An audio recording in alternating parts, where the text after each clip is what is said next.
దేవుని గూర్చి చెప్పిన దేవుడే,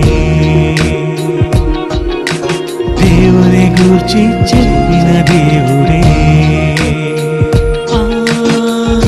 తన కొరకు ఆనాడు చెప్పాడు యేసే గదా, తన కొరకు ప్రతిరోజు చెప్పాలి నీవే గదా. తన కొరకు నువ్వు చెబితే దైవానివే, తన గూర్చి నువ్వు చెబితే దైవానివే.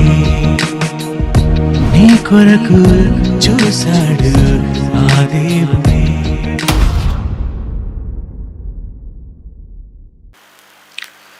ప్రియులారా, భక్తికి ఆధారమైనది ఏది అనే ఈ విషయంలో బైబిల్ ఏం చెప్పింది అన్నది మనకు కావాలి. భక్తికి ఆధారమైనది ఏది? ప్రియులారా, ఒక కుటుంబానికి ఆధారం, అలానే ఒక మహా నిర్మాణం చేపట్టాలన్నప్పుడు ఆ నిర్మాణానికి కూడా ఆధారం, అదే వాటిని మనం పిల్లర్స్ అంటాం. ఒక అపార్ట్మెంట్ లేదా ఒక ఇంటిని మనం నిర్మించాలి అనుకున్నప్పుడు మొట్టమొదట మనం చేపట్టే కార్యక్రమమే ఎంత ఎత్తున మనం నిర్మించే ఆ నిర్మాణం ఉండాలనుకుంటామో అంత లోతున కూడా దానికి సంబంధించిన బలమైనటువంటి పునాది వేయాలి. ఈ పునాది కనిపించేది కాదు. అప్పుడప్పుడు ఇంటి నిర్మాణం జరుగుతున్న చోటుకి మనం వెళ్ళినప్పుడు వాళ్ళు చెబుతున్న మాట వింటుంటే ఆశ్చర్యం వేస్తుంటుంది. ఏమండి, ఇప్పటికీ 5 లక్షలు ఖర్చు పెట్టేసామండి, ఇంకా ఏం అవ్వలేదండి అంటారు. మరి ఎక్కడ పెట్టారండి? అంతా లోపల పెట్టేసామండి అంటారు. అంటే అది పిల్లర్స్ లేచేటప్పటికే చాలా ఖర్చు, అది కనబడని ఖర్చు అంటాం. అది భూమి లోపల పెట్టే పెట్టుబడిగా మనకు అర్థమవుతుంది. అలానే ఒక చెట్టును కూడా మీరు చూడండి, ఒక పెద్ద వృక్షాన్ని మనం చూస్తుంటే దాని మొదలు, పైన కొమ్మలు, ఆకులు మనకు కనబడుతుంటాయి. కానీ ఇంత మొదలుతో, ఇన్ని కొమ్మలతో, ఇన్ని ఆకులతో, కాయలతో అది మనకు కనబడుతుంది అంటే దానికి సంబంధించిన ఆధారం, దానికి సంబంధించిన ఆ వేర్లు లోపల ఎంత లోపలికి వెళ్ళిపోయి ఎంత బలంగా అవి నాటుకుంటే కానీ పైనున్న ఈ ఆకారం అది మనకు ఇంత భారీగా మనకు కనిపించటం లేదు. అలానే ఒక చెట్టుకు, ఒక నిర్మాణానికి ఆధారం ఎలా అయితే అవసరమో భక్తికి కూడా ఆధారం కావాలి. ఇంతకీ మన భక్తికి ఆధారము ఏమిటి అన్నప్పుడు దీని గురించి చెప్పవలసింది మనుషులు కాదు. కారణం ఏంటంటే మనిషి తన ఆలోచనలు చెప్తాడు. మనిషి ఒక్కొక్కరు ఒక్కొక్క విధంగా మాట్లాడుతూ ఉంటారు. కనుక మనుషుల మాటలపై కాకుండా దేవుని మాటలపై మనం నమ్మకం ఉంచి దేవుని మాటల చొప్పున మనం నడుచుకోగలిగితేనే మన భక్తి జీవితం బాగుంటుంది. మనం భక్తిగా ఉన్నామని మనకు అర్థమవుతుంది. అసలు ఇంతకు భక్తికి ఆధారం అనే విషయాన్ని మనం మాట్లాడుకోవడానికి ముందు భక్తి అనేటువంటి మాటకు అర్థం ఏమిటి అనేది కూడా మనం ముందు తెలుసుకోవాలి. చాలామంది ప్రపంచంలో ఎక్కువ మంది దేవుని నమ్ముతున్న వాళ్ళు, ఏ దేవుడు అనే విషయాన్ని మనం కాసేపు పక్కన పెడితే ప్రపంచంలో ఉన్న 750 కోట్ల మందిలో అత్యధికం దేవుణ్ణి నమ్ముతున్న వాళ్ళు. ఏ దేవుణ్ణి నమ్ముతున్నారో ఆ దేవునిపై భక్తిని చూపించటం, భక్తిని కనపరచడం అన్నది కూడా మనకు తెలుసు. ఏమంటే ఇతను చాలా భక్తిగా ఉంటాడు, ఇతను భక్తి చేస్తున్నాడు, భక్తిగా ఉంటున్నాడు, భక్తి చేస్తున్నాడు, ఇతను భక్తుడు. ఈ పదాలు మనం ఎప్పుడూ తరచుగా వినేవే సమాజంలో. ఇతను భక్తి చేస్తున్నాడండి, ఇతను భక్తిగా ఉంటాడండి, ఇతను భక్తుడండి. ఈ పదాలు రోజు మనం వినే పదాలే. ఇప్పుడు నేను అడుగుతాను, అసలు ఇంతకీ భక్తి అంటే ఏంటండి అని అడుగుతాను. ఇప్పుడు ఈ మాటలు మనం రోజు విని విని విని విని మనకు అలవాటైపోయింది. ఇప్పుడు అది పేపర్లో చూసినా, లేదంటే మీడియాలో మనకు వచ్చేటువంటి ఎలక్ట్రానిక్ మీడియాలో కావచ్చు, ప్రింట్ మీడియాలో కావచ్చు, లేదా సామాన్య ప్రజల నోట కానివ్వండి, అధికారుల నోట కానివ్వండి, మనం వినే మాట భక్తికి సంబంధించిన మాట. ఈ భక్తి పేరుతో అనేకమైనటువంటి టీవీలో ఛానల్స్ రావటం కూడా మీకు తెలుసు అనుకుంటాను. భక్తికి సంబంధించిన ఛానల్స్, భక్తి పేరుతోని ఛానల్స్ కూడా కొన్ని ఉన్నాయి. ఇప్పుడు వీళ్ళందరినీ నేను అడుగుతాను, భక్తి అనే మాటకి నిర్వచనం ఏంటి? భక్తి అనేటువంటి మాటకి డెఫినిషన్ మీరు ఏమైనా చెప్పగలరా? అదేంటండి భక్తి అంటే భక్తి అంటే ఏముంటుందండి? భక్తి అంటే ఏదో దండేసుకోవటమా, లేదంటే భక్తి అంటే ఏదో బట్టలు మార్చుకోవటమా? అంటే భక్తి అంటే బట్టల్లోనో, భక్తి అంటే ఏదో వేషంలో ఉంది అని మనుషులు మాట్లాడుతుంటారు. ఇది కాదు మనకు కావాల్సింది. అందరూ ఆమోదించేదిగా ఉండాలి. ఒక విషయం మనం చెప్పినప్పుడు అందరికీ అది ఆమోదయోగ్యంగా ఉండాలి. 2 రెళ్ళు 4 అది రైట్. అది నేను 3 అండి, నేను 2 అండి అని మీరు అనుకుంటే అది మీరు అనుకుంటారు, అది మీ ఇష్టం. అది కానీ అది అందరూ అంగీకరించారు కదా. 2 రెళ్ళు 4 అనేది సత్యం, అది యూనివర్సల్ ట్రూత్, అది ప్రపంచం ఎరిగిన సత్యం. అది అలా కాకుండా నేను 2 రెళ్ళు 4 అని చెబితే మీలో 10 మంది లేచి కాదండి మీ 3 అనుకుంటాం, మీరు 3 అనుకుంటే మీకు 3 మేము అనుకుంటాం, మేమేం చేయలేం దానికి, అది మీ ఇష్టం. అది కానీ అది అందరూ అంగీకరించారు కదా. 4 అనేది రైట్. అలానే భక్తి అనే మాటకు నువ్వేదో చెప్పొచ్చు నిర్వచనం, నేనేదో చెప్పొచ్చు. నేను చెప్పేది కాదు, నువ్వు చెప్పేది కాదు, దేవుడు చెప్పేది కావాలి. మరి దేవుడు ఏం చెప్పాడు? బైబిల్లోకి వెళ్ళాలి. ఎందుకంటే బైబిలులోనికి మనం వెళ్ళితే మనకు తెలియని విషయం, బైబిల్ను మనం అడిగితే చెప్పని సంగతి అంటూ ఏది ఉండదు. మరలా చెప్తున్నాను, మనం బైబిల్ను అడగాలే కానీ గూగుల్ చెప్పలేనివి కూడా బైబిల్ చెప్తుంది. మరలా చెప్తున్నాను, గూగుల్ సెర్చ్. ఇప్పుడు అందరు కూడా అంత గూగుల్లో ఉంటున్నారు కదా, గూగుల్ తల్లి అని పిలుస్తుంటారు. అంటే ఈ తల్లి మన తల్లికైనా అన్నీ తెలియదు కానీ ఆ తల్లికి అన్నీ తెలుసని దాని ఉద్దేశం. కానీ గూగుల్ కూడా తెలియని సంగతులు బైబిల్లో ఉన్నాయి. అందుకే ఒక పాట కూడా రాశారు కదా, మీకు తెలుసు కదా, గూగుల్ చెప్పలేని వింత రహస్యాలు ఎవరు చెప్పారట? బైబిల్ ముందు చెప్పేసింది అని. నేను అడుగుతాను, భక్తి అనేటువంటి మాటకు నిర్వచనం ఏంటి అని మీరు కానీ బైబిల్లో కొట్టాలి, బైబిల్లో వెతకాలి. చక్కటి డెఫినేషన్ ఇచ్చాడు. అలానే దేవుడు ఎవరు, లేదా దేవుడు అనేటువంటి ఆ మాటకు అర్థం ఏంటి, నిర్వచనం.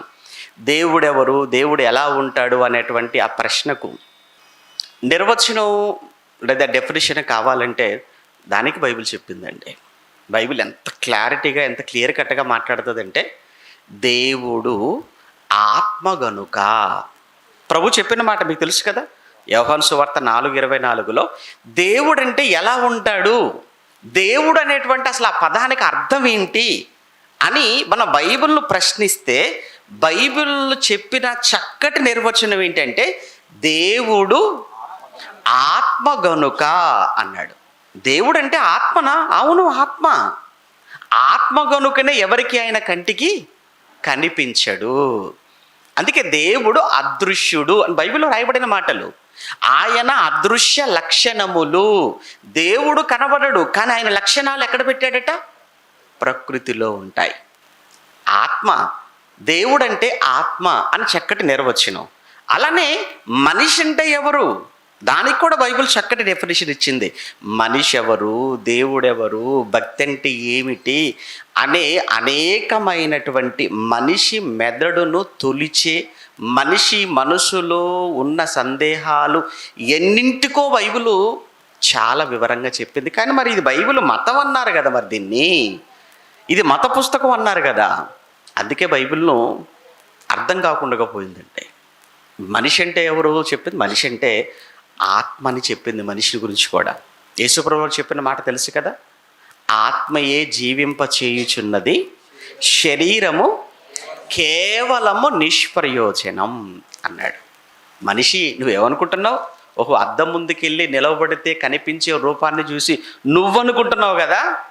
లేదు, అలా అనుకుంటున్నావు అంటే పొరపాటు పడుతున్నావు అని అర్థం. అద్దంలో కనిపించే రూపం కాదు నువ్వు, ఆ రూపంలో ఉన్నది నువ్వు.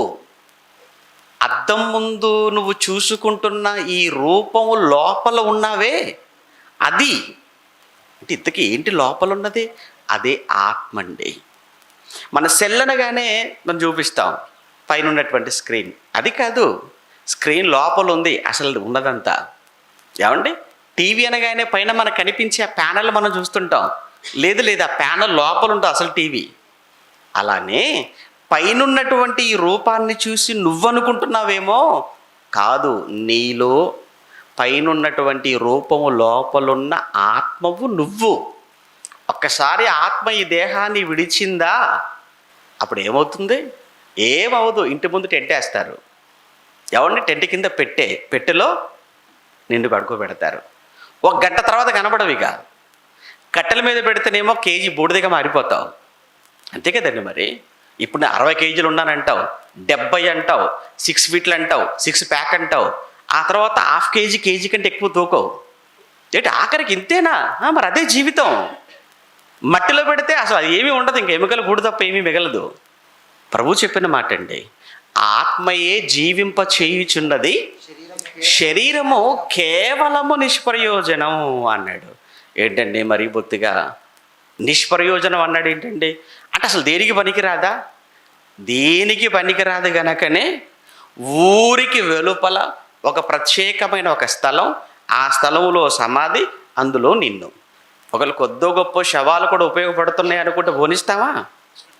మనం దేనిని ఉపయోగపడి దేనినైనా మనం పోనిస్తామంటే అసలు దేనిని వదిలిపెట్టేస్తావా? అస్సలు. పౌడర్ డబ్బా వేసుకునేటప్పుడు పడేసేటప్పుడు మొత్తం ఉన్న 3 రంధ్రాలు కాదు, ఇంకొక రంధ్రం చేసి ప్రత్యేకంగా అవసరమైతే అందులో ఉన్నదంతా చేతులకు రావాల్సిందే. కొబ్బరి నూనె డబ్బా ఊరగానే పడేస్తావా? ఒత్తి ఒత్తి ఒత్తి ఒత్తి ఒత్తి మొత్తం లోపల ఒక డ్రాప్ కూడా అందులో ఉండడానికి.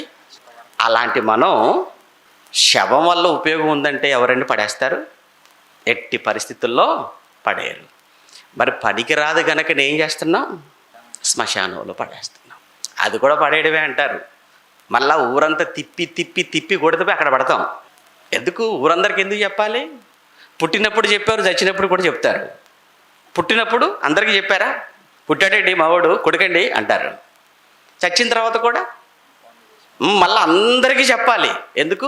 పేడ విరగడైపోయిందని, మీరేం వరి అవ్వద్దని, మీరేం బాధపడకండి అని. మన గురించి ఏం చెప్పుకుంటారు చెప్పండి? ఇంతకు మించి కొంతమంది ఉంటారు, ఎప్పుడు పోతాడని చూస్తుంటారండి. ఎందుకు? మరి అయ్యగారు రికార్డు అలా ఉంది, మరి వెనకాల సాక్ష్యం బాగోలేదు. ఏదైనా ప్రభు చెప్పిన మాట ఎంత మంచి మాట అండి. ఆత్మయే జీవింప చేయుచున్నది, శరీరము కేవలము నిష్ప్రయోజనం. దేవుడు అంటే డెఫినిషన్ వచ్చిందా? వచ్చింది. దేవుడు ఆత్మ గనుక అన్నాడు. అలానే మనిషి నువ్వెవరు? దేవుడు ఆత్మ అయితే నువ్వు కూడా ఆత్మవే. దేవుడెవరు? మనిషి ఎవరు? ఇప్పుడు మనకు అవసరమైంది ఏంటి? భక్తి అంటే ఏంటి? ఇంతకు అది కావాలి ముందు. భక్తి అంటే ఏంటో తెలిసిన తర్వాత ఈ భక్తికి ఆధారం ఎక్కడుందో తర్వాత చూద్దాం. మరింతకి భక్తికి నిర్వచనం చెప్పిందా బైబిల్ అంటే? చాలా తేటగా చెప్పాడు దేవుడు బైబిల్లో.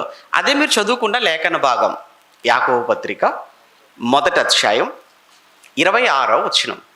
యాకోబు పత్రిక 1వ అధ్యాయం 26వ వచనంలో, ఎవడైనను నోటికి కళ్ళెము పెట్టుకొనక. ఏంటంటే దేనికట కళ్ళెం? ఎద్దుకు కాదట. జనరల్గానండి ఎద్దుకు కళ్ళెం పెడతారు, తెలుసు కదండి. కళ్ళెం లేదా చిక్కెము అంటాం కదా మన భాషలో. పల్లెల్లో రైతు నాగలి దున్నేటప్పుడు కావచ్చు, లేదంటే చేనులోకి తీసుకెళ్ళిపోయినప్పుడు కావచ్చు పనికి, మూతికి చిక్కెం పెడతాడు. అది చిక్కెం. అది జనరల్గా కళ్ళెము అని దేనికి ఉపయోగిస్తారు అంటే గుర్రానికి ఎక్కువగా ఉపయోగిస్తుంటారు. గుర్రం మీద కూర్చుంటాడు స్వారీ చేసేటప్పుడు అతను, ఏమండి దాని మూతికి కళ్ళెం, దాని చివర వచ్చేసి ఎవరి చేతిలో ఉంటుంది?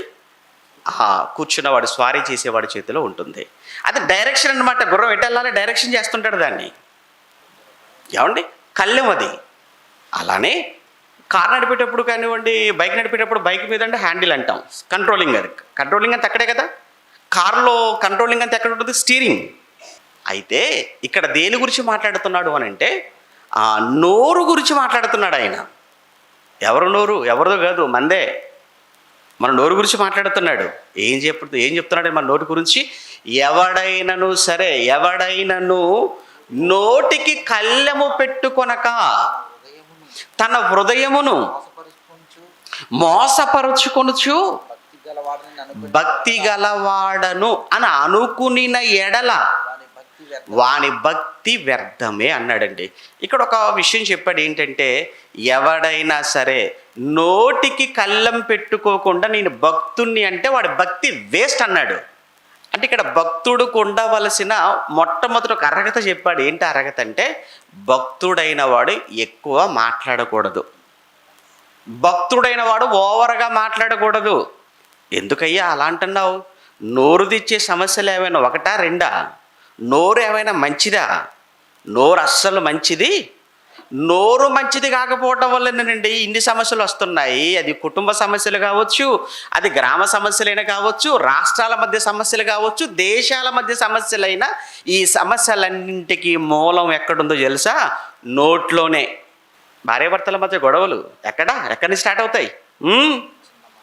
చిన్న మాట అండి, అంతే.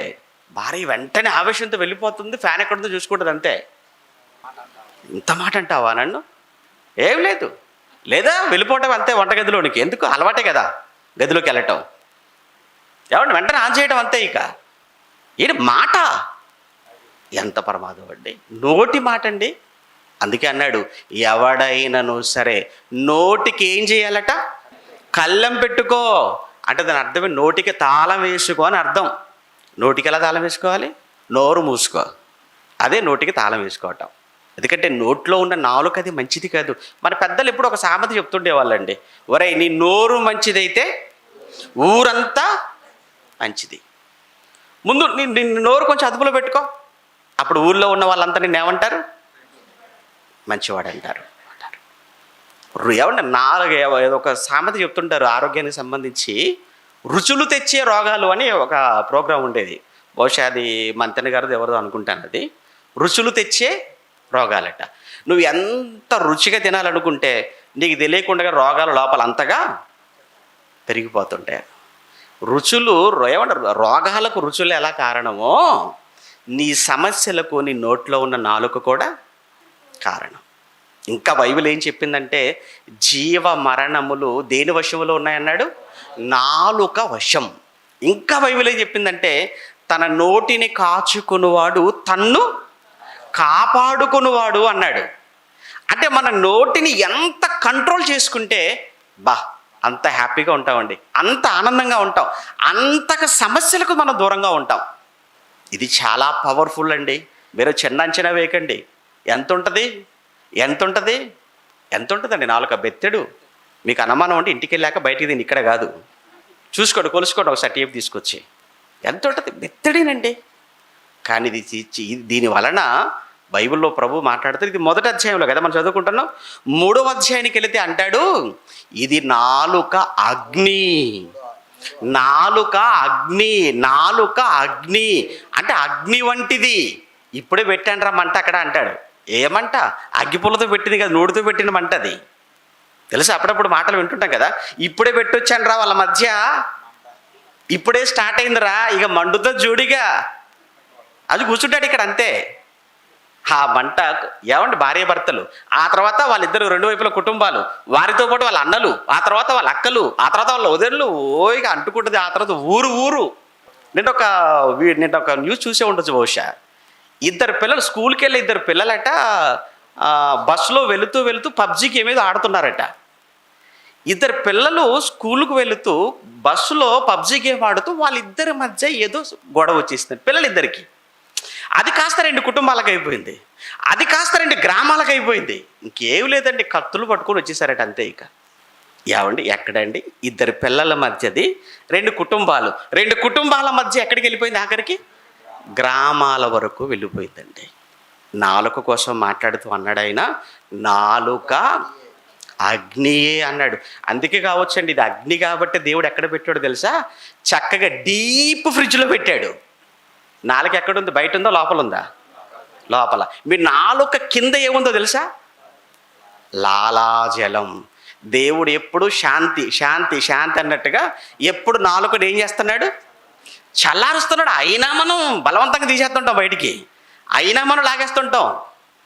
అందుకే ఇది చాలా ప్రమాదకరమైనది. కాబట్టి ఇది ఎప్పుడు నానుతూ ఉండాలి, ఇది ఎప్పుడు చల్లటి ప్రదేశంలో ఉండాలి. అప్పుడప్పుడు కొన్ని మెడిసిన్స్ మీరు చూడండి, keep in a cool and dark place అంటాడు. మీరు మెడికల్ షాప్లో కొన్ని అడిగినప్పుడు కొన్ని మామూలుగా బయట నుంచి తీసిస్తాడు, సొరుగులో నుంచి, కొన్ని మాత్రం ఫ్రిడ్జ్లోనే తీసిస్తాడు. ఇదేంటండి ఇది బయట నుంచి ఇచ్చారు, ఇది ఇక్కడ ఉంటేనే సేఫ్, ఇది బయట ఉంటే చాలా ప్రమాదం. అలానే నాలుకను కూడా కూల్, చల్లగా ఉంది కదా నాలుక కింద, డార్క్, నువ్వు మూసుకుంటే అంతా చీకటి లోపల, నాలుక బయటికి తీయకపోతే లోపలంతా చీకటి. అంటే నాలుకను ఎక్కడ పెట్టాడనమాట? కూల్ అండ్ డార్క్ ప్లేస్లోనే పెట్టాడు. ఎందుకంటే ఇది చాలా ప్రమాదం, అగ్ని. చాలా జాగ్రత్తగా వాడుకోవాలండి నాలుకను. నగదును జాగ్రత్తగా వాడుకుంటా, ఎంత ఉన్నాయి 100, ఎలా ఖర్చు పెట్టా జాగ్రత్తగా డబ్బులు జాగ్రత్తగా వాడుకుంటారు. నాలుకను వాడుకుంటే చాలు, ఆటోమేటిక్ ఇవి కూడా ఆటోమేటిక్ అయిపోతాయి. మీరు నగదు కోసం కాదు, నాలుగు కోసం ఆలోచించాలి. బైబిల్ చెప్పిన మాటది. దీనికి కూడా పవర్ ఏంటి చెప్పమంటారా? ఇదట ఆఖరికి కుటుంబాలను కాదు కానీ ప్రకృతి చక్రమునకే, కుటుంబాలకు చిచ్చు పెట్టడం కాదట, ఇది దేన్ని చిచ్చు పెట్టేస్తుందంటే ఇది ఆఖరికి విశ్వాన్ని కూడా మండించగలిగినంత పవర్ నీ నోట్లో ఉన్న నాలుకకు ఉందంటే, ఏవండి ఇక నాలుక చిన్నదా చెప్పండి? దీనికి మనం ఎన్ని రుచులు పెడుతున్నాం, ఎన్ని రుచులు దీనికి. కానీ ఇది ఆఖరికి ఇది చాలా మిమ్మును, సమాజాన్ని, ప్రకృతిని కూడా మండించగలదు అన్న సంగతి మీకు తెలిస్తే దీన్ని చాలా జాగ్రత్తగా వాడాలి. అదే చెప్తున్నాడు. నేను భక్తుడని నువ్వు అంటావా? నాకు భక్తి ఉందంటావా? నీకు భక్తి ఉందని చెప్పి పిచ్చి పిచ్చిగా నువ్వు మాట్లాడుతుంటే, దీన్ని జాగ్రత్తగా నువ్వు వాడుకోకపోతే నీ భక్తి ఏమన్నాడు అక్కడ ఆయన? వ్యర్థము అన్నాడు. ఇప్పుడు మనకు కావాల్సిన అసలు భక్తి అంటే ఏంటి కావాలా మనకు? అదే కదా మొదలు భక్తి అంటే ఏంటో మనం ఆలోచిస్తున్నాం. ఇప్పుడు భక్తి అంటే ఏంటో తర్వాత మా వచనంలో చెప్తాడు. ఎన్నో వచనం? 27వ వచనం. ఏమంటే 27వ వచనంలో, తండ్రి అయిన దేవుని ఎదుట పవిత్రమును నిష్కలంకమునైన భక్తి ఏదనగా, నిర్వచనం భక్తి ఏదనగా, భక్తి ఏదనగా ఎంత చక్కగా చెప్తారో చూడండి. భక్తి ఏంటంటే అన్నాడు, ఎవరి ఎదుట భక్తిది? దేవుని ఎదుట భక్తా, మనుషుల ఎదుట భక్తా? ఏమండి, దేవుని ఎదుట భక్తిగా ఉండటం అంటే చాలా కష్టం. మనుషుల ఎదుట భక్తిగా ఉండటం అంటే ఏముందండి? ఇంటికి వెళ్ళిపోయి డ్రెస్ తీసేసి వేశానా కాషాయం, వేశానా వైట్, అందరికి నేను ఏమైపోతాను? భక్తుని అయిపోతాను. అంతే కదండి. ఇప్పుడు లెగ్ డేస్లో ఉన్నాం మనం. ఇప్పుడు ఏమన్నా క్రైస్తవులందరికీ ఇప్పుడు ఏ డేస్? ఇప్పుడు శ్రమల దినాలు. ఈ శ్రమల దినాల్లో మలవాళ్ళు కూడా మాలేసుకోవడం అలవాటు చేశారు ఈ మధ్యకాలంలో. ఏంటండి ఈ మాల అంటే చెప్తున్నారు, ఏసు మాల అండి. ఏసు మాల ఎవడు చెప్పాడు ఏసు మాల అని? ఏసు మాల వేసుకున్నది చెప్తున్నారులేండి. ఏసు మాల వేసుకున్నామండి. ఎన్ని రోజులు? 40 రోజులు. 41కి అయిపోద్ది. అది కాదు, అది కాదు. ఇది మనుషుల ఎదుట భక్తి. అది అదే కదా ఇక్కడ మనకు కావాల్సింది మనుషుల ఎదుట భక్తి కాదు. ఎంత దారుణం అంటేనంటే, ఒక పేపర్లో కృష్ణా జిల్లానే అయ్యప్ప మాల వేసుకున్నాడు. నల్ల డ్రెస్ వేసుకుంటారు కదండి వాళ్ళ సోదరులు. ఎంత దారుణంగా చంపేశాడు అని అంటే, చాలా జనరల్గా చాలా నిష్ఠగా ఉంటారు పాపం ఆ 40 రోజుల వరకు వాళ్ళు కూడా. కానీ అందులో ఎవడో ఉంటారు కదా అత్యంత కిరాతకంగా, ఏమన్నా ఒక స్త్రీని లొంగలేదని తీసుకెళ్ళిపోయి కంచికచర్ల దగ్గర, కృష్ణా జిల్లా కంచికచర్ల దగ్గర, అక్కడ కూడా ప్రతిఘటిస్తే బండరాయి తీసుకొచ్చి తల మీద బాధేసి చచ్చిన తర్వాత కోరిక తీసుకుని వెళ్ళిపోయాడు శవాన్ని.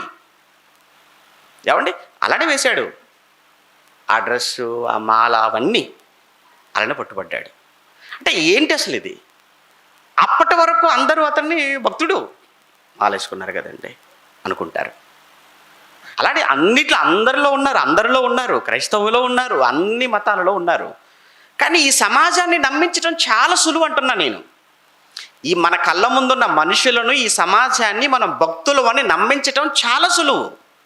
బైబిల్ పట్టుకుంటే అయిపోయాయి, ప్రార్థన చేస్తే భక్తుడైపోయాయి, పాట పాడితే భక్తుడైపోయాయి, కోణకిస్తే భక్తుడైపోయాయి, దానం చేస్తే భక్తులు అనుకుంటారు సమాజం అంతా. కానీ దేవుని ఎదుట కాదు, ఆ దేవుని ఎదుట కాదు, ఇది మనుషుల ఎదుట భక్తి. కానీ దేవుని ఎదుట భక్తి ఏంటో చెప్తున్నాడు ఇక్కడ. దేవుని ఎదుట, తండ్రి అయిన దేవుని ఎదుట పవిత్రమును నిష్కలంకము, ఏ విధమైన కలంకము లేని భక్తి ఏదనగా చెప్తున్నాడు. దిక్కులేని పిల్లలు, నెంబర్ 1 దిక్కులేని పిల్లలు, తండ్రి లేక తల్లి లేక అనాథలుగా రోడ్డు ప్రక్కన, బస్ స్టాండ్లలో, రైల్వే స్టేషన్లలో నాన్న వారెవరు లేక బ్రతుకుతున్న ఆ పిల్లలు ఎవరైతే ఉన్నారో, దిక్కులేని పిల్లలు, ఆ దిక్కులేని పిల్లలు కావచ్చు, భర్తలను పోగొట్టుకున్నటువంటి విధవరాండ్రు కావచ్చు, ఆ విధవరాండ్రను వారి ఇబ్బందులలో పరామర్శించుట అని ఫుల్ స్టాప్ పెట్టలేదు ఆయన. ఫుల్ స్టాప్ పెట్టలేదు, కామా పెట్టి ఇంకేదో చెప్తున్నాడు.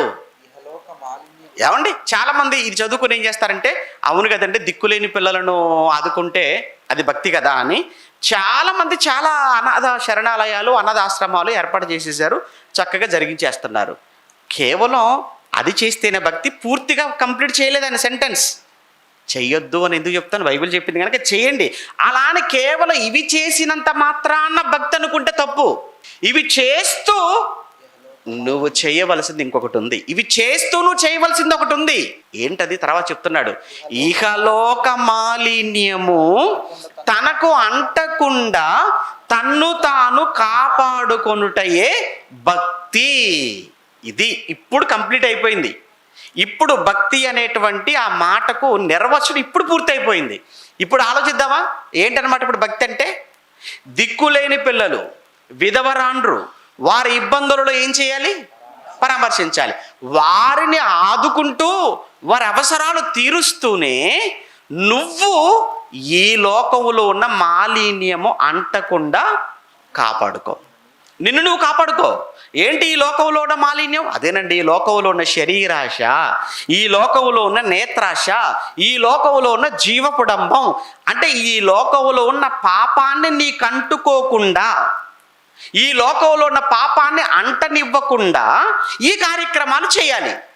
ఎవరు చేస్తారు చెప్ప? ఈ కార్యక్రమాలు చేస్తున్నారు, కానీ పాపాన్ని అంటుకోకుండా కాపాడుకోగలుగుతున్నారా?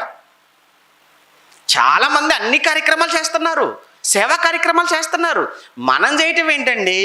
బయట ఉన్న స్వచ్ఛంద సేవా సంస్థల వాళ్ళు మనకంటే ఎక్కువ చేస్తున్నారు. కేవలం అవి చేసుకుంటూ వెళ్ళిపోతే భక్తి అని చెప్పలేదు బైబిల్. అవి చెయ్యాలి, అవి చేస్తూ నువ్వు పాపము చెయ్యకుండా ఉండాలి. అప్పుడు నువ్వు భక్తివి, అప్పుడు నువ్వు భక్తుడివి. ఎవరి ఎదుట? దేవుని ఎదుట.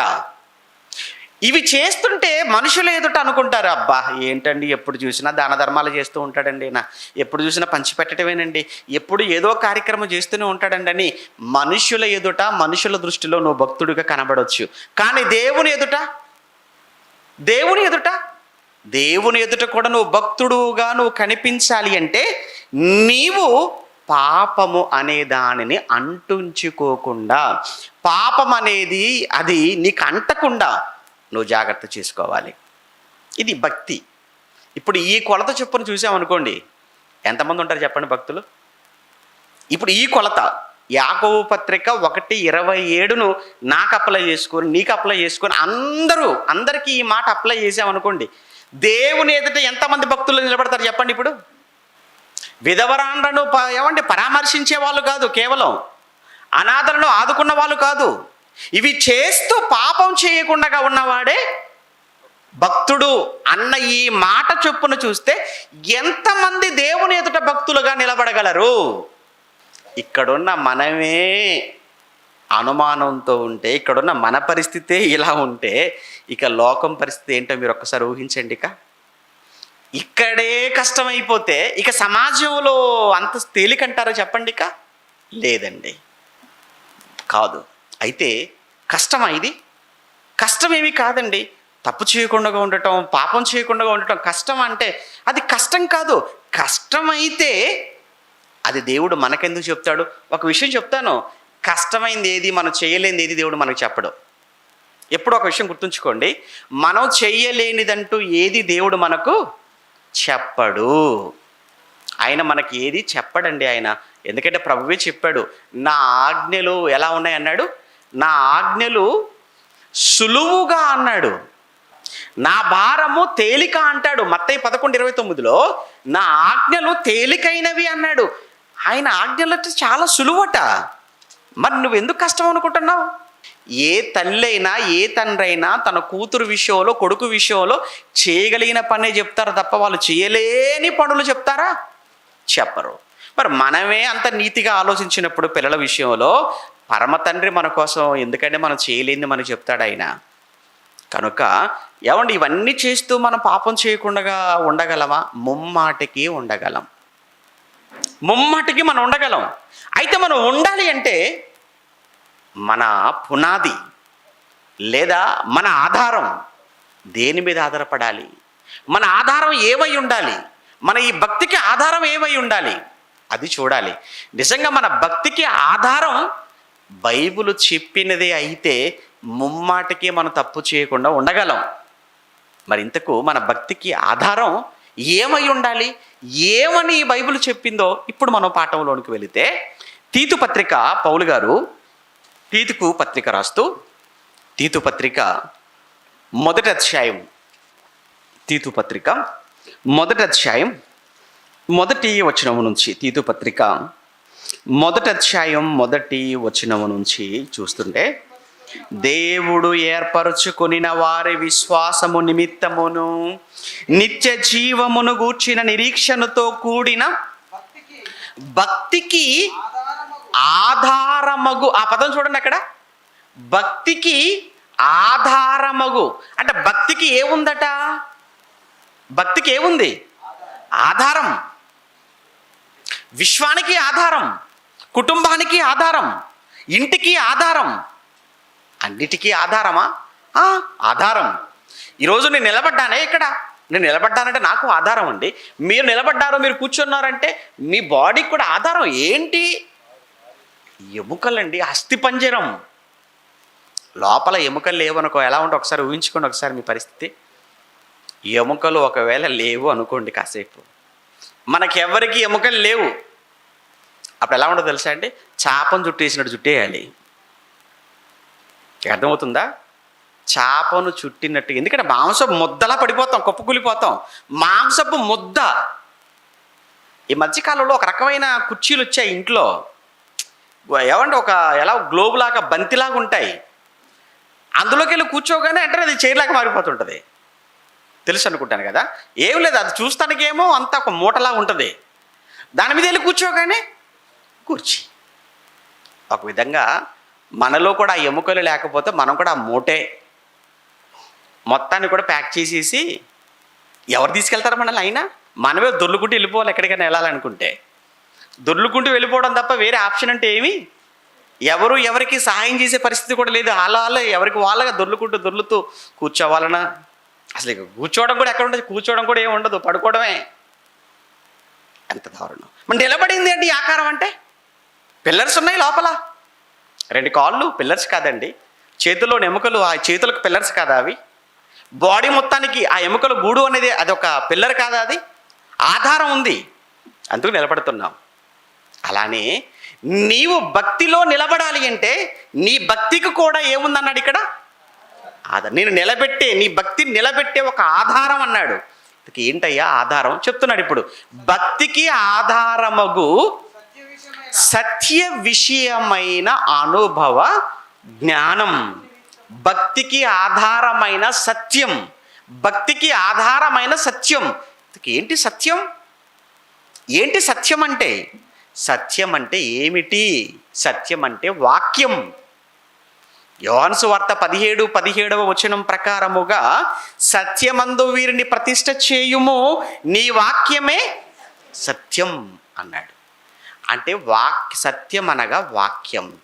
ఇప్పుడు నాకేం అర్థమైందనంటే, భక్తికి ఆధారమగు సత్య విషయమైన అంటే నీ భక్తికి నా భక్తికి ప్రపంచంలో ఎవరి భక్తికైనా ఆధారం ఏంటట? వాక్యం. వాక్యం ఆధారం, వ్యక్తి కాదు.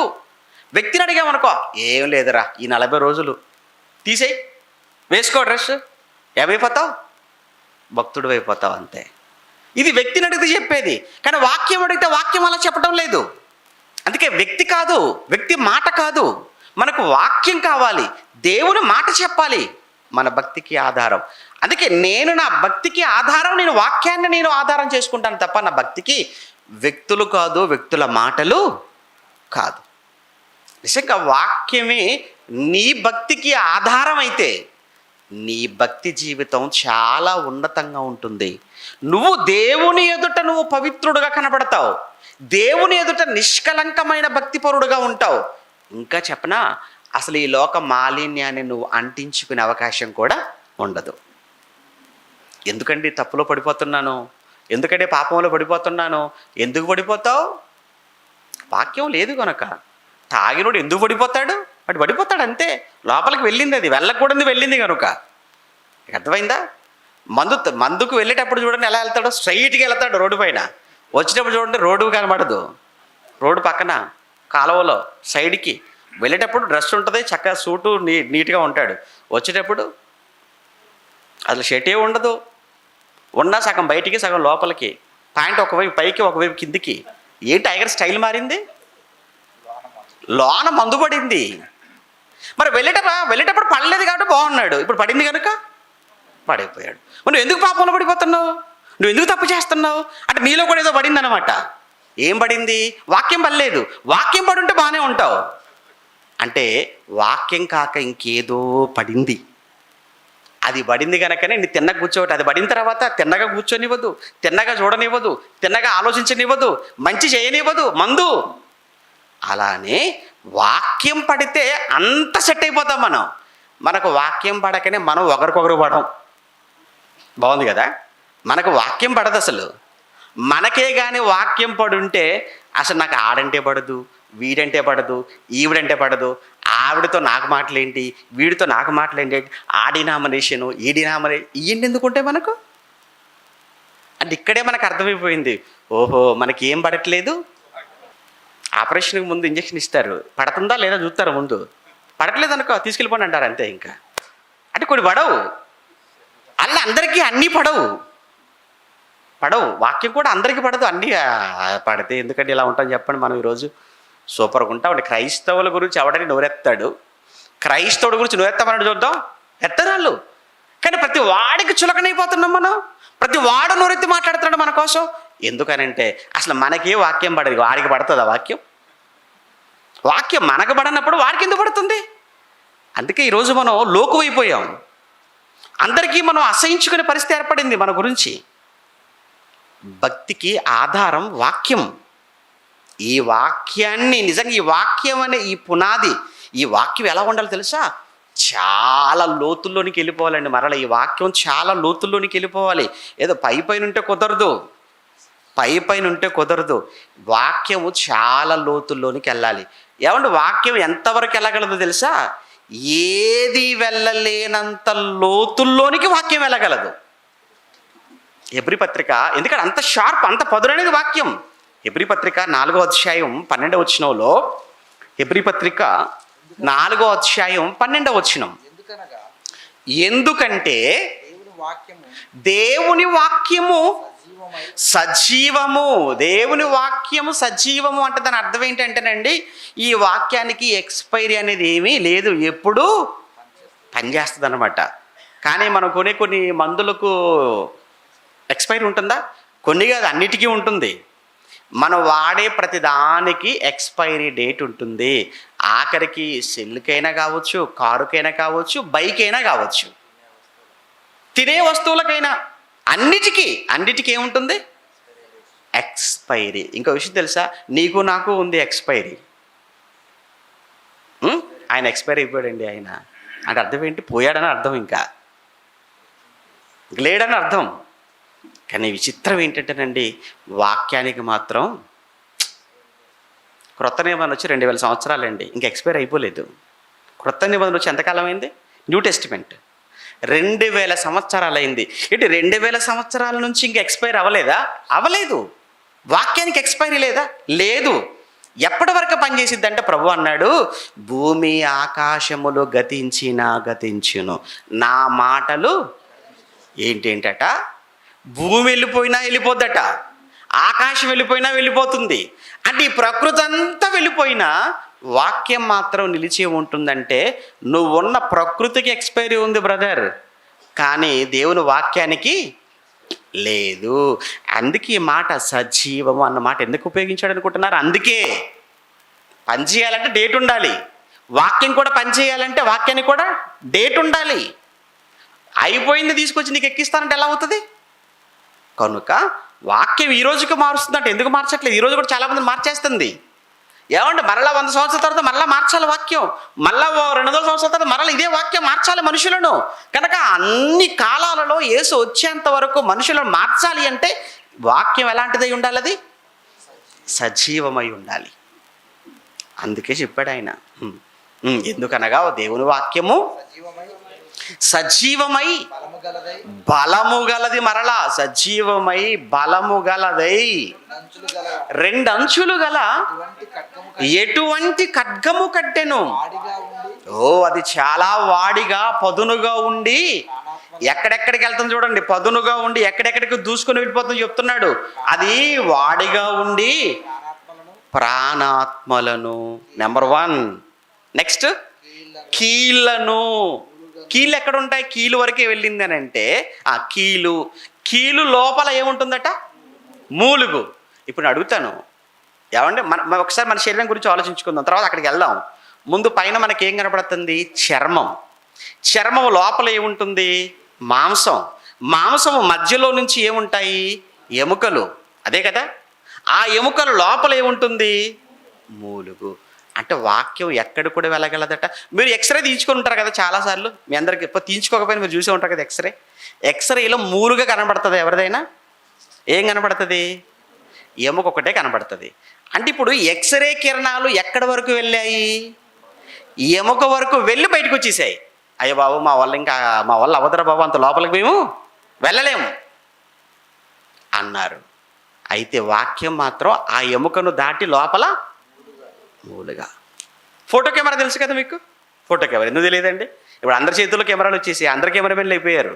సెల్ ఫోన్లు, ప్రతి సెల్లుకి వెనకాల ఏముంది? మరలా కెమెరా. ఈ కెమెరాతో తీసేటివి ఫోటోలు, వీటిలో ఎముకలు ఏమైనా కనపడతాయా? కనపడితే తీసుకుంటాం మనం అసలు? ఏమంటే ఇలా కెమెరా పెట్టి అన్న ఒక ఫోటో, ఒక సెల్ఫీ అంటారు. సెల్ఫీలో ఎముకలు గూడు పడింది అనుకో, ఇంకెవడన్నా వస్తాడా ముందుకు? అసలు రారు. అంటే ఇప్పుడు ఇందులో ఉన్న లెన్స్ కావచ్చు, ఇందులో ఉన్న ఇవి ఎంతవరకు వెళ్తున్నాయంటే కేవలము చర్మం వరకే వెళ్తారా, బతికిపోయాం.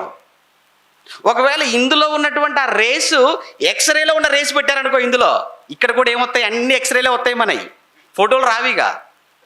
అంటే ఇందులో వాడుతున్నది వేరు కిరణాలు, అందులో ఉన్న కిరణాలు అవి వేరన్నమాట. అంటే ఈ సెల్లు లేదా ఈ కెమెరా ద్వారా వచ్చేటువంటి ఈ కిరణాలు ఏవైతే ఉన్నావో ఇవి కేవలం చర్మం వరకు వెళ్ళగలుగుతున్నా, బయటకు వచ్చేస్తున్నాయి మరలా. కానీ ఎక్స్రే కిరణాలు మాత్రం చర్మం దాటి, మాంసం దాటి, మాంసములోనున్నటువంటి ఎముక వరకు వెళ్ళింది. అంతటితో ఇక మేము వెళ్ళలేమని బయటకు వచ్చేసాయి. అక్కడికి ఏం వెళ్ళిందో తెలుసా? వాక్యం. ఎందుకంటే మరి అది వాడిగా ఉండి అన్న పదం చెప్పాడు కదా, పదునుగా అని చెప్పాడు కదా, ఆయన బలము గలది అని చెప్పాడు కదా మరి వాక్యం. కాబట్టి అక్కడికి వెళ్ళాలి, మరి అక్కడికి వెళ్ళాలి, తప్పదు. ఇప్పుడు చూడండి, ప్రాణాత్మలను, కీళ్లను, మూలుగును విభజించునంత మట్టుకు దూరుచు ఎక్కడికి వెళ్ళిందట? హృదయములోనికి వెళ్ళిపోయిందట. అది వెళ్ళవలసిన చోటు. మరి అది అక్కడికి వెళ్ళాలి, వాక్యం అక్కడికి వెళ్ళాలి. ఎక్కడికి వెళ్ళాలి? హృదయములోనికి వెళ్ళాలి వాక్యం. ఎందుకు హృదయంలోనికి వెళ్ళాలి అంటే, హృదయమే కదండి ఆ కేంద్ర స్థానం. దేనికి? ఆలోచనలకు కేంద్ర స్థానం ఏంటి? హృదయం. అందుకే ఇర్మియా గ్రంథంలో 17వ అధ్యాయం అనుకుంటారు కదా, 17:9 హృదయము అన్నిటికంటే మోసకరమైనది, అది ఘోరమైన వ్యాధి కలది. అసలు ఇంతవరకు ప్రపంచానికి హృదయం ఎక్కడుందో తెలియదు. ఏంటండి? ఇదేంటండి గుప్పెడంతా? అది గుండె అండి, అది హృదయం కాదు. ఎవడు చెప్పాడు అది? అది హృదయం అని ఎవరు చెప్పారండి? అది కిడ్నీలు ఎలా పనిచేస్తున్నాయో గుండె అలా పనిచేస్తుంది. గుండె అంటే నీ రక్తాన్ని శుద్ధి చేసి శరీరంలోని అన్ని భాగాలకు పంపించేది. అదొక అవయవం. అది హృదయం ఏంటి? అప్పుడప్పుడు గుండె మార్పిడి చేస్తుంటా అంటే వాడు హృదయం తీసి వీడు హృదయానికి పెట్టారేంటి? లేదు కదా. హార్ట్ బైపాస్ అంటే హృదయాన్ని కోసారనుకుంటున్నారా? హృదయాన్ని కోసి చిప్పెక్కిస్తే ఇక ఏముందని అందరూ ఆపరేషన్ చేసి కూడా బైబిల్ ఎందుకు? ఇంకా లేదు, అవసరం లేదు. అది గుండె హృదయం కాదు. అది కనబడదు. అసలు ఇప్పటి వరకు హృదయం ఎక్కడుంది, ఏమంటే దాన్ని గురించినటువంటి విషయమే తెలియని ఈ సమాజానికి దాన్ని మార్చగలదా చెప్పండి? లేదు. అందుకే అన్నాడు ఆయన, ఏది వెళ్ళలేని చోటుకు, అనగా ఏది ఎక్కడికి వెళ్ళాలి? హృదయం. ఎందుకంటే మనిషిలో ఆలోచనలకు కేంద్ర స్థానము హృదయం కనుక, జబ్బు కూడా ఆ హృదయానికే చేసింది కనుక, పాడైపోయింది కూడా అదే కనుక, ఘోరమైన రోగంతో బాధపడుతుంది ఆ హృదయమే కనుక, అక్కడికి వెళ్ళాలి వాక్యం. చెయ్యి విరిగితే కాలుకి ఎవడైనా కట్టేస్తాడా? కాలు విరిగితే చెయ్యికి ఎవడైనా కట్టేస్తాడా? నీకు తల దగ్గర నొప్పిగా ఉంటే కడుపు మీద రాసుకున్నావు అనుకో, ఏం ఉపయోగం? ఉపయోగం లేదు. అలానే వాక్యం ఎందుకండి హృదయంలోనికి అంటే, మరి జబ్బు ఎక్కడుందన్నాడు? అక్కడే అన్నాడు. హృదయం అన్నిటికంటే మోసకరం, అది ఘోరమైన వ్యాధి అన్నాడు. వ్యాధి హృదయానికి వచ్చింది కాబట్టి ఇప్పుడు వాక్యం కూడా ఎక్కడికి వెళ్ళాలి? హృదయానికి వెళ్ళాలి. అందుకే వాక్యాన్ని అక్కడికక్కడికి పంపించాలి. మనం ఏం చేస్తాం? కొంతమంది జస్ట్ వింటారు, చెవులు అంతే విని వదిలేస్తారు. ఎందుకంటే తప్పులో పడిపోతున్నాను, ఎందుకంటే పప్పులో కాలేస్తున్నానంటే ఇందుకే. ఎందుకు? వాక్యం నీ హృదయంలోనికి అది వెళ్ళడం లేదు. వెళ్ళనివ్వడం లేదంటే వెళ్ళనివ్వడం లేదు. నువ్వు వెళ్ళటం లేదని దాని అర్థం ఏంటంటే నువ్వు వెళ్ళనివ్వడం లేదు. ఇప్పుడు నేను ఇంత గట్టిగా నేను అరుస్తున్నాను, కేకలు పెట్టి చెప్తున్నాను, నువ్వు నిద్రపోతున్నావు అనుకో, నేను ఏం చేయగలను చెప్పు? నువ్వు వింటున్నట్టుగా ఓవర్ బిల్డప్ ఎత్తుంటావు, ఒక్కోసారి ఓవర్ యాక్షన్ చేస్తుంటావు, నేను ఏం చేయగలను చెప్పు దానికి? అది ఏమండి? అలా చూసే వాళ్ళంతా ప్రభు అన్నాడు చెవి గలవాడు విన్నుగాక అని చెప్పుకుంటూ వెళ్ళిపోయాను అంతే. అంతే తప్ప ఆయన మాత్రం ఏం చేయగలరు చెప్పు? ఏమండి? అంతే కదండి, చెవి గలవాడు వినుగాక అన్నాడు. ఆయన ఏం అనలేకపోయాడు ఇంకా. అలానే ఎవరైతే నిజంగా చెవే కాదు మనసిచ్చి చెప్పబడిన సత్యాన్ని మనస్ఫూర్తిగా దాన్ని అంగీకరిస్తే, వాక్యం నీ హృదయంలోనికి వస్తే, వాక్యం నీ హృదయంలో ఉంటే ఇక నువ్వు ఎందుకు తప్పు చేస్తావు? ఈ లోక మాలిన్యాన్ని ఎందుకు నువ్వు అంటుకుంటావు? అదే అక్కడ యాకోబు పత్రికలో చెప్పిన మాట. దిక్కులేని పిల్లల విధవరాన్రా వారి ఇబ్బందుల్లో పరామర్శించుట, ఇహలోక మాలిన్యము తనకంటకుండా తన్ను తాను కాపాడుకొనుటయే భక్తి. అయ్యా మరి ఇంత భక్తి నాకు కావాలయ్యా, నేను ఈ లోక మాలిన్యాన్ని అంటించుకోకూడదు, ఈ లోక పాపాన్ని నేను అస్సలు అసహించుకోవాలి, ఈ లోకంలో పాపం జోలికి నేను వెళ్ళకూడదు, నేను భక్తుడిగా బ్రతకాలనుకుంటున్నా, మరి నాకు మార్గం లేదా? నేను దేని మీద కట్టుకోవాలి నా భక్తిని? నా భక్తికి ఆధారం ఏంటి? నాకు రూట్ ఏంటో చూపించు అంటే వాక్యం రా అన్నాడు. అది తీతు పత్రికలో చెప్పిన మాట. నీ భక్తికి ఏది ఆధారంగా ఉండాలన్నాడు? వాక్యం. వాక్యం ఆధారంగా ఉండాలి అన్నాడు. ఈ వాక్యము మరి ఎక్కడికి వెళ్ళాలయ్యా? ఆధారం కనబడదు కదా. ఏమంటే పిల్లర్స్ లోపల వేసినవి కనబడతాయా? పైనే కనబడతాయి, కానీ లోపల వేసిన అండర్ గ్రౌండ్లో వేసింది కనబడదు. చెట్టుకు చెప్పాను కదా, చెట్టు మొదల నుంచి ఆకులు కొమ్మలు కాయలు కనబడుతుంటాయి, కానీ వేర్లు మనకు కనబడతాయా? కనబడవు. అలానే వాక్యము మనకు లోపల ఎంత ఉందో మనకు కనబడదు, కానీ వాక్యము ద్వారా మన క్రియలు, మన భక్తి మాత్రం సమాజానికి కనబడుతుంది. అప్పుడు వీడికి వాక్యం చాలా బలంగా ఉంది, వాక్యం చాలా బలంగా లోతుగా నాటుకొని పోయింది. అందుకే ఇంకా కొన్ని మాటలు చూస్తే నిజంగా వాక్యం అంత చేయగలదా అంటే, నిజంగా వాక్యమే ఆధారమా మన భక్తి జీవితానికి అనుకుంటే, ముమ్మాటికి భక్తుడు కీర్తనకారుడు మాట్లాడుతూ ముగించేస్తాను. కీర్తనల గ్రంథం 37వ అధ్యాయం, కీర్తనల గ్రంథం 37-31 వచనంలో, కీర్తనల గ్రంథం 37-31 వచనంలో, వారి దేవుని ధర్మశాస్త్రము అంటే వాక్యమే కదండి, ధర్మశాస్త్రం అన్న వాక్యమే కదా, వారి దేవుని ధర్మశాస్త్రము వారి హృదయములో ఉన్నది, వారి అడుగులు జారవు అన్నాడు. ఏమండి? ఎంత ఖచ్చితంగా మాట్లాడేశాడు. అడుగులు జారవు, అడుగులు జారవు, తప్పటడుగులు పడవు. ఎందుకు? ఎప్పుడు పడవు? ఎప్పుడు పడవు? వాక్యం అనేది ఎక్కడ ఉండాలి? హృదయములో ఉండాలి. హృదయంలో ఉండాలి. ఇప్పుడు కోవిడ్ వ్యాక్సిన్స్ వేస్తున్నారు, మీకు తెలుసు. ఏమండి? అందరికీ ఎందుకు వేస్తున్నారు అని అంటే, రేపొద్దున ఒకవేళ ఏమండి ఆ కోవిడ్ కరోనా అనేది ఒకవేళ వీళ్ళకి వచ్చినా కానీ లోపల ఆల్రెడీ యాంటీబాడీస్ బాగా డెవలప్ అయిపోతాయి, దానివలన బయట నుంచి వచ్చేటువంటి ఆ వైరస్ని సమర్థవంతంగా ఎదుర్కొంటాయి అన్న ఉద్దేశంతోనే కదా అవి వేస్తున్నారు. అలానే వాక్యం అనేది కూడా యాంటీబాడీస్ అన్నమాట. ఒక విధంగా చెప్పాలంటే దీనికి కరోనా రాకుండా వ్యాక్సిన్ వేసుకుంటున్నావు, కానీ నువ్వు పాపము చెయ్యకుండా ఉండాలంటే నువ్వు వేసుకోవాల్సిన వ్యాక్సిన్ ఏంటో తెలిసే ఈ వాక్యం. మంది ఎక్కడికి వెళ్ళాలి? నువ్వు ఆ వ్యాక్సిన్ తెచ్చి ఇంట్లో పెట్టుకుంటే కుదరదు. లోపలికి వెళ్ళాలా వద్దా? ట్యాబ్లెట్లు తెచ్చేసి వేసుకుంటావా, దాచుకుంటావా? మందులు ఉన్నాయండి ఇంట్లో. ఇంట్లో ఉంటే ఇంట్లో కాదు, డాక్టర్ గారు ఇచ్చింది ఒంట్లోకి వెళ్ళాలరా అని ఇచ్చాడు. నువ్వేంటి ఇంట్లో పెట్టుకుంటావు?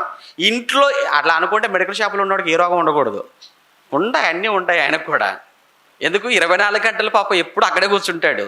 అన్ని మెడిసిన్స్ ఉంటాయి పాపం వాళ్ళకు. కానీ అవి అక్కడ ఉంటే కుదరదు. ఎక్కడికి వెళ్ళాలి అవి? లోపలికి వెళ్ళాలి. అలానే వాక్యము బైబిలు నా దగ్గరండి కొరియా ప్రింట్ ఉందండి నా దగ్గర, లేకపోతే పెద్ద బైబిల్ ఉందండి, కంప్యూటర్ ప్రింట్ బైబిల్ ఉందండి, పెద్దచ్చు బైబిల్ ఉంది. ఏ బైబిల్ ఉంటే ఏంటి? ఏ వర్షన్? కొంతమంది గొప్ప వాళ్ళనుకున్న వాళ్ళేమో నా దగ్గర ఆ వర్షన్ బైబిల్ ఉందండి, నా దగ్గర ఈ వర్షన్ బైబిల్ ఉందండి, నా దగ్గర తెలుగు ఇంగ్లీష్ కలిపి ఉంటాయండి.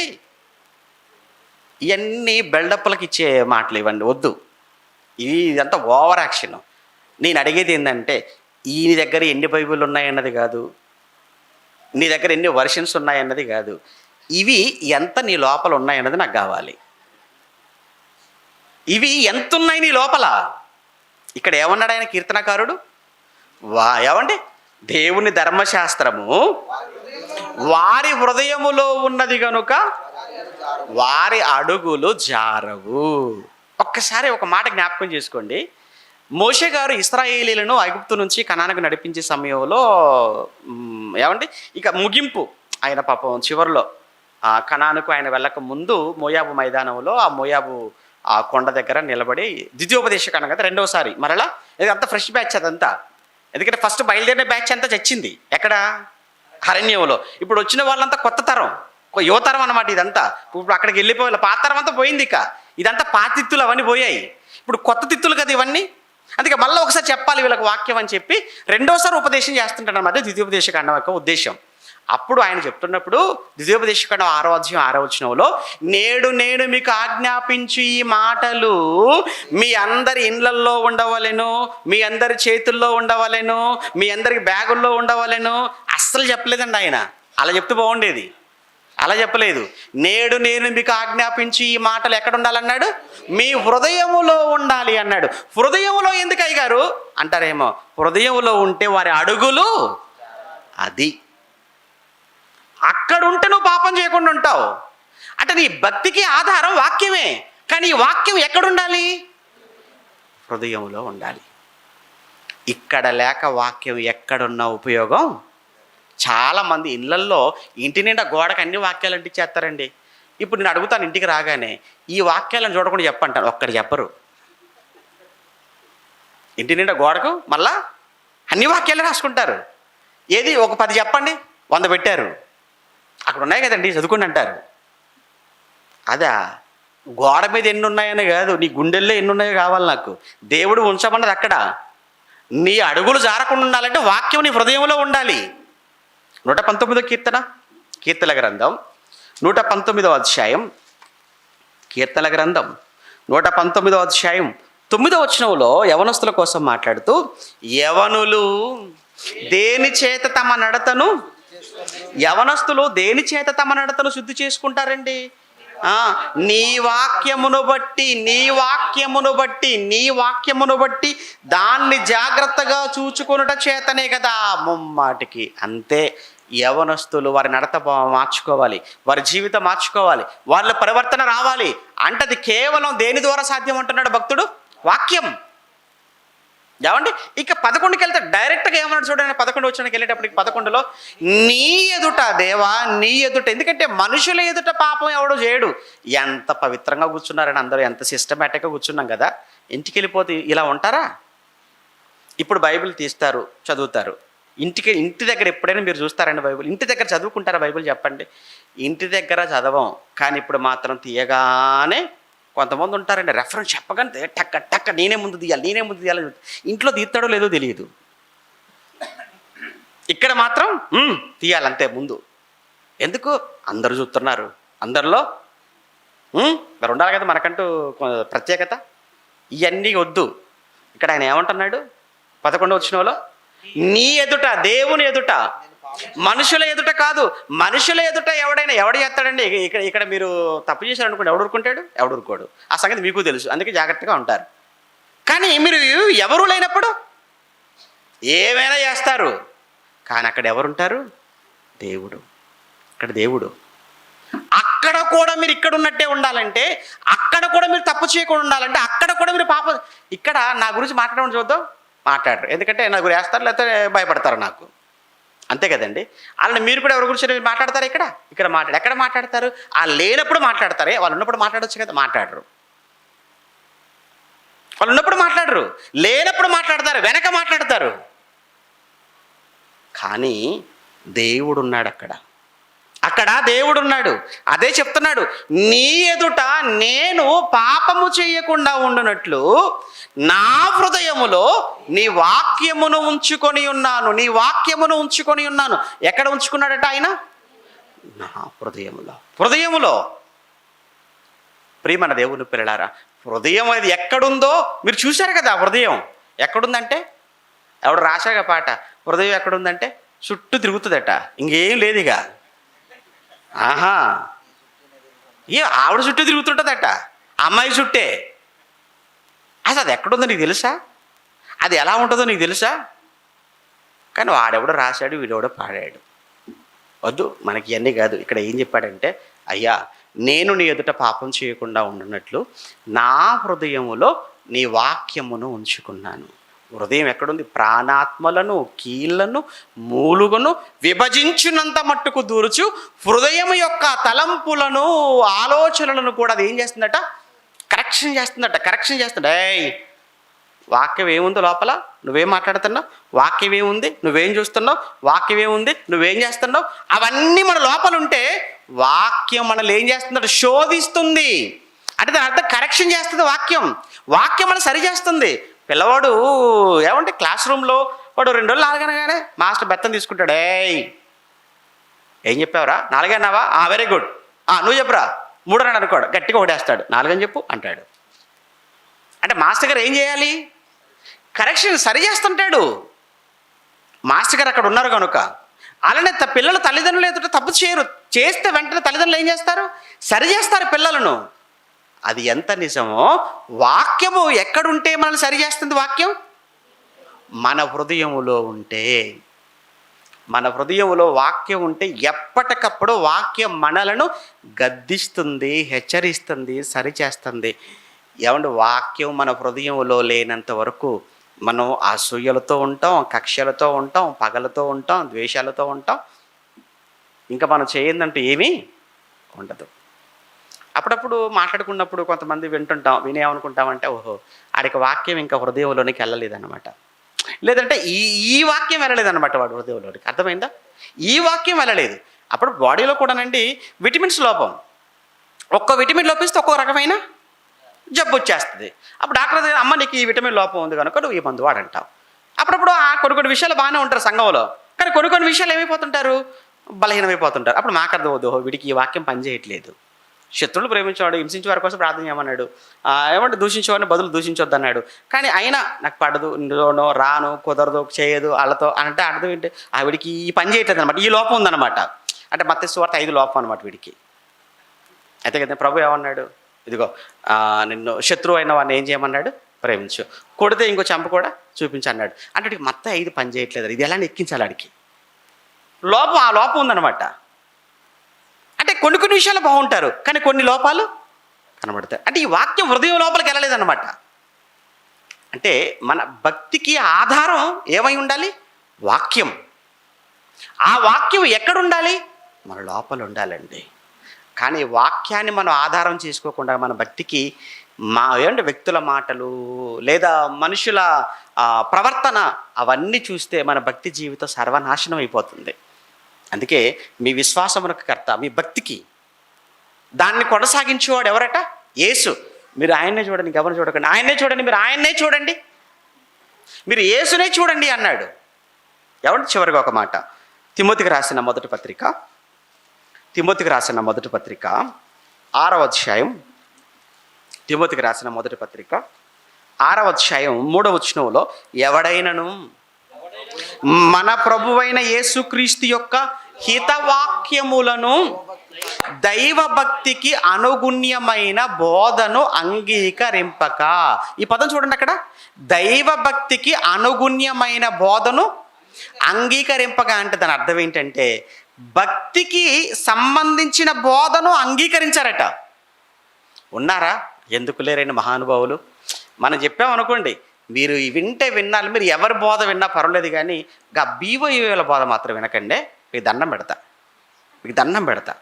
మీరు ఎవరిదైనా మీరు వినండి, మీరు ఎవరి దగ్గరికైనా మీరు వెళ్ళండి, అవసరం మేమే ఛార్జీలు ఇచ్చి పంపుతాం, కానీ వాళ్ళ దగ్గరికి మాత్రం పొరపాటున కూడా వెళ్ళదు. ఎందుకు? అక్కడికి వెళితేనే దేవుడి కోసం బతకమంటారు వాళ్ళు, అక్కడికి వెళ్ళిపోతే దేవుడి కోసం చావమంటారు, అక్కడికి వెళితేనే దేవుడు తప్పు చేస్తే తొక్క తీస్తాడని చెప్తారు. అందుకే మీరు ఎక్కడికి వెళ్ళినా పర్లేదు, అక్కడికి మాత్రం పొరపాటున వెళ్ళద్దు. వాళ్ళకు కూడా అమ్మో ఇంత చెప్పారంటే అది ఎంత ప్రమాదం అని వీళ్ళు అనుకుంటారు. అంతే కదండి. జనులు కూడా ఎలా ఉంటారట? జనులు కూడా హితబోధను సహింపక, చెప్పాడు కదా, జనులు హితబోధను సహింపక అంటాడు. వాళ్ళకు కూడా ఈ టైపులు ఏమంటే ప్రసంగాలు వద్దు. వాళ్ళకు కూడా దేవుడిని ఆశీర్వదిస్తాడు. దేవుడు వేటిని ఆశీర్వదిస్తాడో తెలుసా అమ్మా? అక్కప్పుడు చెప్పాడు కదా ఇశ్రాయేలీలతో, ఏమని చెప్పాడు వాళ్ళతో? నువ్వు ఇంట్లోకి వచ్చిన ఆశీర్వాదం, ఇంట్లో నుంచి బయటికి వెళ్ళినా ఆశీర్వాదమే అంటాడు. అమ్మ నీ గిన్నెలు అవి వాటిని దేవుడు ఆశీర్వదిస్తాడు. నువ్వు పిండి పిసికే తొట్టును చూసావా? ఆ తొట్టుని కూడా దేవుడు ఆశీర్వదిస్తాడు. నీ గేదెల, నీ పశువుల, నీ పంటన దేవుడు ఆశీర్వదించినది ఏందమ్మా? అన్నీ ఆశీర్వదిస్తాడు. వెళ్ళిపో. ఎంత బాగుంటుందండి ఈ ప్రసంగాలు చేస్తే. అందరికి అవే కావాలి. కానీ ఇక్కడ ఏమంటున్నాడు ఆయన? దైవభక్తికి. ఏంటి దైవభక్తి? భక్తి అంటే ఏంటి? విధవరాండ్రు అనాథలను వారిని పరామర్శించుతూ ఈ లోక మాలిన్యమును అంటకుండా కాపాడుకోవటమే భక్తి. అంటే ఈ లోకములో పాపములో పడకుండా, పాపము చేయకుండా మనల్ని మనం కాపాడుకోవటం భక్తి అయితే, మనలను పాపము జోలికి వెళ్ళనివ్వకుండా పాపానికి దూరముగా మనల్ని తీసుకొని వెళ్ళేది వాక్యం. ఈ వాక్యమే లేకపోతే, ఈ వాక్యమే మనకు రాకపోతే, ఈ వాక్యమే మన హృదయంలో లేకపోతే తప్పనిసరిగా మన భక్తి ఏమైపోతుంది? నిర్వీర్యమైపోతుంది, మన భక్తి పాడైపోతుంది. అందుకే దైవ భక్తికి అనుగుణ్యమైన బోధను ఏం చేయమన్నాడు? అంగీకరించండి. మీరు అంగీకరించలేదా పాడైపోతారు. కనుక ప్రియులారా, ఒకటే, మా మాటలు వినమని మేము చెప్పడం లేదు, మరలా చెప్తున్నాను, మా బోధ మీరు వినండి అని మేము ఏమీ చెప్పటం లేదు. బైబిల్లో ఉన్నది మీరు చేయండి. బైబిల్లో భక్తి అంటే ఏంటో చెప్పాడు, భక్తికి ఆధారం ఎక్కడుందో కూడా చెప్పాడు. కనుక మీరు మీ భక్తి జీవితాన్ని వాక్యం అనే పునాది మీద, వాక్యం అనే ఈ బేస్పై మీ భక్తిని మీరు నిర్మించుకుంటే ఎవ్వడు నిన్ను పడగొట్టలేడు. మళ్ళీ చెప్తే ఎవ్వరు మనల్ని పడగొట్టలేరు. ప్రభు చెప్పాడు కదండి, ఎవడైనా నా మాటలు విని దాని ప్రకారంగా చేసి బండ మీద తన ఇల్లు కట్టుకుంటే వాడు బుద్ధిమంతుడు. బండ మీద కట్టుకున్నాడు అని అంటే రేపు వరదలు రానివ్వండి, గాలి రానివ్వండి, అదేమీ పడిపోదు. కానీ ఇసుక మీద కట్టుకుంటే పడిపోతుంది. అలానే వాక్యముపై కట్టుకున్న వాడి భక్తి జీవితం కూడా అలానే. యోబు కట్టుకున్నాడు వాక్యం మీద, అందుకే ఎన్నొచ్చినా నిలబడగలిగాడు. యోసేపు కట్టుకున్నాడు వాక్యం అనే ఈ భక్తిపై, అందుకే పాపము చెయ్యమని ఎంత ప్రేరేపించినా పాపము చేయకుండా పాపానికి దూరంగా పారిపోయాడు. మనం కూడా అలా ఉండాలంటే ఖచ్చితంగా మన భక్తిని దేని మీద కట్టుకోవాలైతే? వాక్యము మీద కట్టుకోవాలి. మన భక్తికి ఆధారం వాక్యం.